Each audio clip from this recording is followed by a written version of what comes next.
Hello students, I hope all of you are fine and I hope all of you are revising whatever is taught to you in the class. So we will continue with the same chapter, that is life processes, and in the previous class we discussed about autotrophic mode of nutrition. Now students, please open page 96 and refer activity 6.1. Now this activity is homework, means you will read this activity on your own and I will ask questions from this activity. Now in this activity you see here in figure 6.2 one term is written here. You can see here this one, variegated leaves. So what does it mean? Just see this picture. This picture I have taken from some other book. This is a variegated leaves which has patches, green and white patches. Now these green patches contains chlorophyll and white patches doesn't contain chlorophyll. Okay, I hope it is clear to everyone. Now please refer this section on page 91. About stomata we have discussed in class 9 also, but I will just revise that part here. Now students, through the stomata gaseous exchange it takes place. Like for photosynthesis carbon dioxide is needed and that carbon dioxide enters the leaf through stomata, and oxygen which is formed during photosynthesis, that is released in the environment through stomata. Now what is stomata? Stomata are very fine or tiny pores which is present on the surface of leaves, or it is also present on the stems and roots, and it is guarded by cells which are called as guard cells. Now the opening and closing of stomata is regulated by guard cells.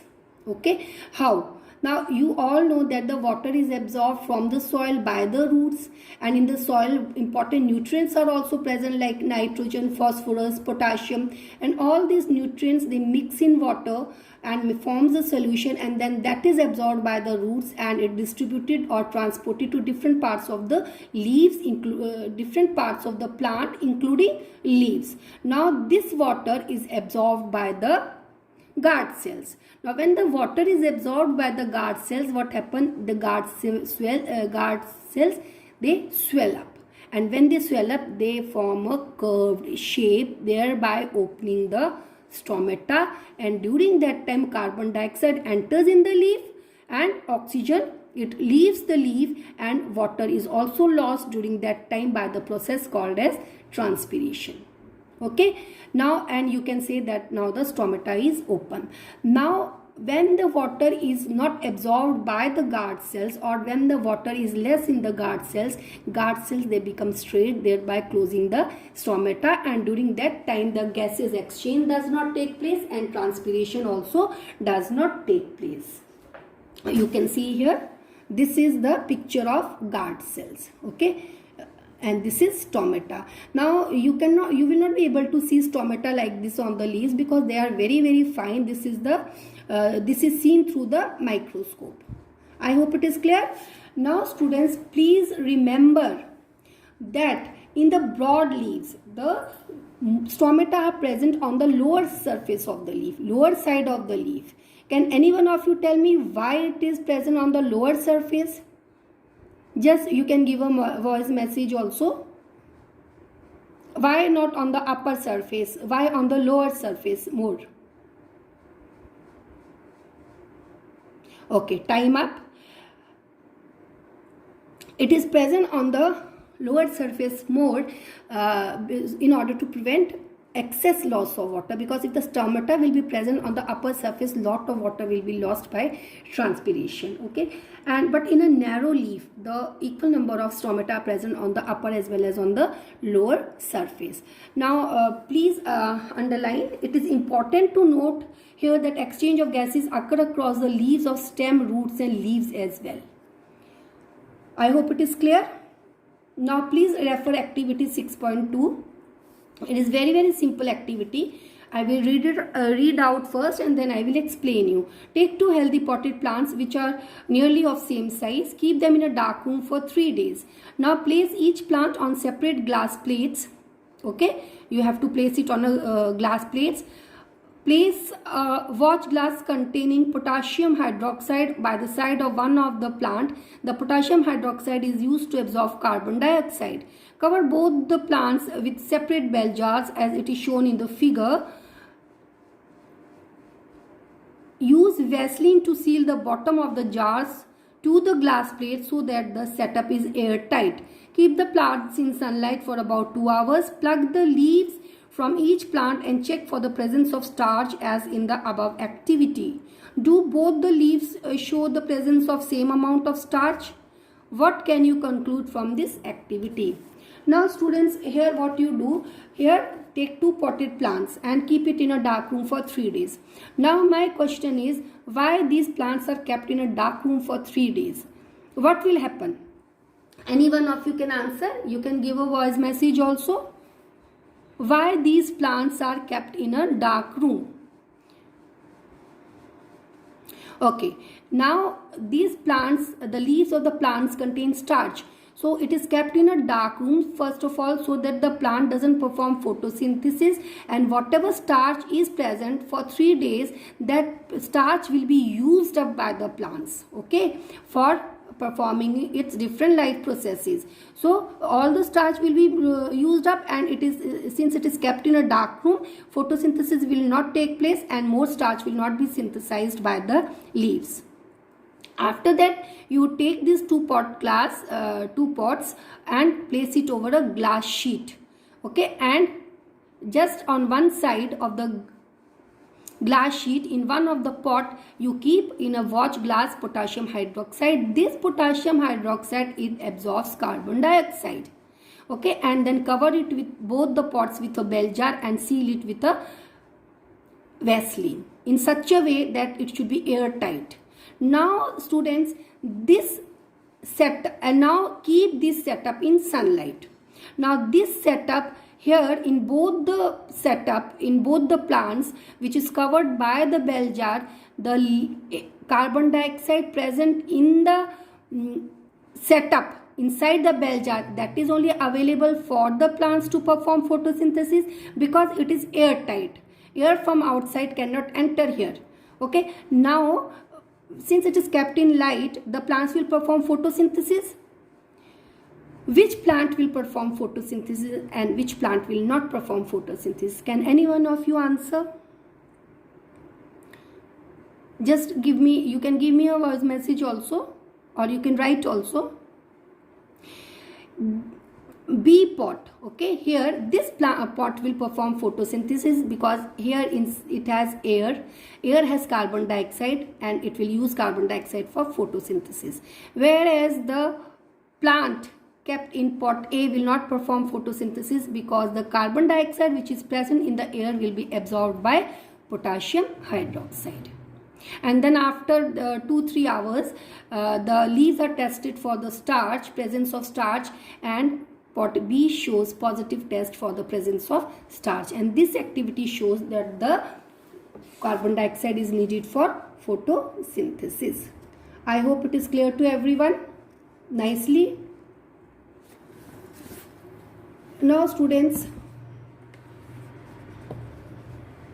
please refer page number 90, open page 98, 6.2.2. Now students, you all know that what is heterotrophic nutrition. Heterotrophic nutrition is the mode of nutrition in which the living organisms, they depend on others for their food requirement.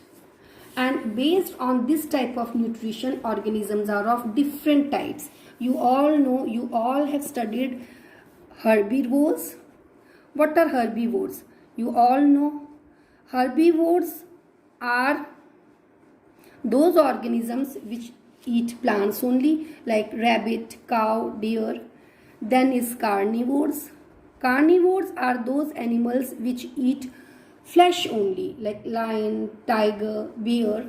Omnivores are those organisms which eat both plant and